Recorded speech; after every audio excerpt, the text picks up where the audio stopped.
ଆଜି ଓଡ଼ିଶାର ବରପୁତ୍ର ମାନଙ୍କ ମଧ୍ୟରୁ ମହାନ ସୁପୁତ୍ର ସୁଭାଷ ଚନ୍ଦ୍ର ବୋଷ ଓ ବୀର ସୁରେନ୍ଦ୍ର ସାଏଙ୍କ ଜୟନ୍ତୀ।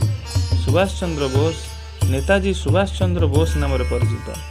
23 ଜାନୁଆରୀ 1897ରୁ ଜନ୍ମ ହୋଇ 1945 ଅଗଷ୍ଟ 18ରେ ସେ ମୃତ୍ୟୁବରଣ କରିଥିଲେ। ଭାରତର ଜଣେ ଅଗ୍ରଣୀ ସ୍ୱାଧୀନତା ସଂଗ୍ରାମୀ ଥିଲେ ସେ। ଓଡ଼ିଶାର ବରପୁତ୍ର ସଂଗ୍ରାମୀ ସୁଭାଷ ଚନ୍ଦ୍ର ବୋଷଙ୍କର ଜନ୍ମ ଓଡ଼ିଶାର କଟକ ଜିଲ୍ଲାର ଓଡ଼ିଆ ବଜାରରେ ହୋଇଥିଲା। ପିତାଙ୍କର ନାମ ଜାନକୀନାଥ ବୋଷ ଥିଲା। ଜାନକୀନାଥ ବୋଷଙ୍କର ପୁତ୍ର ଭାବରେ ଜନ୍ମଗ୍ରହଣ କରିଥିବା ସୁଭାଷ ଭାରତ ତଥା ସମଗ୍ର ବିଶ୍ୱର ବିସ୍ମୟ ବିଦ୍ରୋହୀ ସଂଗ୍ରାମୀ ନେତା ଭାବରେ ପରିଚିତ। ସେ ହେଉଛନ୍ତି ବିଶ୍ୱର ନେତାଜୀ ସୁରେନ୍ଦ୍ର ସାଏ। 23 ଜାନୁଆରୀ 1809 ମସିହାରେ ଜନ୍ମ ହୋଇ 28 ଫେବୃଆରୀ 1884 ମସିହାରେ ମୃତ୍ୟୁବରଣ କରିଥିଲେ। ଭାରତର ଜଣେ ଅଗ୍ରଣୀ ସ୍ୱାଧୀନତା ସଂଗ୍ରାମୀ ଥିଲେ ସେ। 1857 ସିପାହୀ ବିଦ୍ରୋହର 30 ବର୍ଷ ପୂର୍ବରୁ ରାଜଗାଦୀର ଉତ୍ତରାଧିକାରୀତ୍ୱ ନେଇ ବ୍ରିଟିଶ ସରକାର ବିରୁଦ୍ଧରେ ଉଲଗୁଲାନ ଆନ୍ଦୋଳନ ଆରମ୍ଭ କରିଥିଲେ।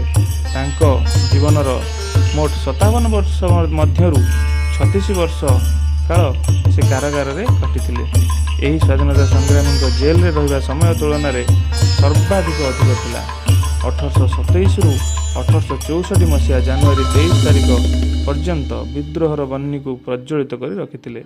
ସୁରେନ୍ଦ୍ର ସାଏ 1827ରୁ 1840 ପର୍ଯ୍ୟନ୍ତ 13 ବର୍ଷ ଓ 1857ରୁ 1864 ପର୍ଯ୍ୟନ୍ତ 7 ବର୍ଷ ଏହିପରି ଦୁଇଟି ପର୍ଯ୍ୟାୟରେ ମୋଟ 20 ବର୍ଷ ଇଂରେଜ ସରକାରଙ୍କ ବିରୁଦ୍ଧରେ ନିରବଚ୍ଛିନ୍ନ ଭାବରେ ଲଢ଼େଇ କରିଥିଲେ।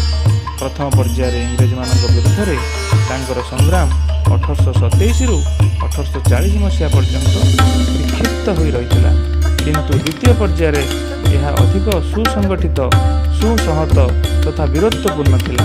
ତାଙ୍କର ଅଦ୍ଭୁତ ସଂଗଠନ ଶକ୍ତି, ଅସୀମ ପରାକ୍ରମ, ଅସାଧାରଣ ରଣକୌଶଳ ବ୍ରିଟିଶ ଶାସକ ଓ ସୈନ୍ୟବାହିନୀକୁ ଆଶ୍ଚର୍ଯ୍ୟାନ୍ୱିତ କରିଥିଲା।